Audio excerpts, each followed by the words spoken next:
सूरत शहर में 31st celebration के दौरान पुलिस ने नशे में धुत लोगों पर नजर रखी। शहर के अलग अलग हिस्सों में नाकाबंदी, गाड़ी चेकिंग के दौरान 300 से ज्यादा शराबी पुलिस कस्टडी में। नए साल के सेलिब्रेशन के दौरान किसी भी अनहोनी को रोकने के लिए पुलिस तैनात की गई थी। शहर के एंट्री एग्जिट पॉइंट और मेन सर्कल पर पुलिस का कड़ा इंतजाम किया गया था। गाड़ी चेकिंग के दौरान पुलिस ने संदिग्ध ड्राइवरों की ब्रेथ एनालाइजर से चेकिंग की। जो लोग नशे की हालत में पाए गए, उन्हें मौके पर ही हिरासत में ले लिया गया। गिरफ्तार किए गए सभी 300 से ज्यादा आरोपियों को सिविल हॉस्पिटल लाया गया, जहां उनके ब्लड सैंपल लिए गए और कानूनी मेडिकल प्रोसीजर पूरे किए गए।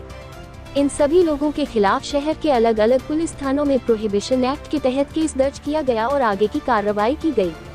ताज़ा खबर देखने के लिए देखते रहे स्टार न्यूज नेटवर्क। जय हिंद, जय भारत।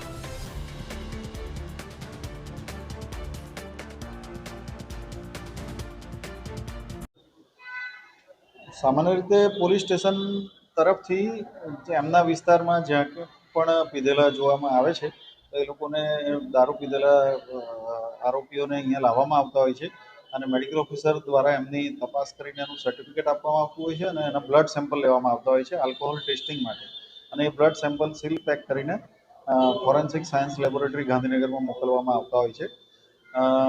સામાન્ય રીતે 31 ડિસેમ્બરના દિવસે ખૂબ વધારે પ્રમાણમાં આવી રીતે જોવા મળતા પ્રોહિબિશનના કેસો જોવા મળતા હોય છે અને પોલીસ તરફથી બી એની સઘન ચકાસણી કરવામાં આવતી હોય છે। ગઈકાલે 31 ડિસેમ્બરના રોજ રાત્રિ દરમિયાન લગભગ 300થી પણ વધુ પ્રોહિબિશનના કેસો જોવામાં આવ્યા હતા અને એના બ્લડ સેમ્પલ લઈને મોકલવામાં આવ્યા છે।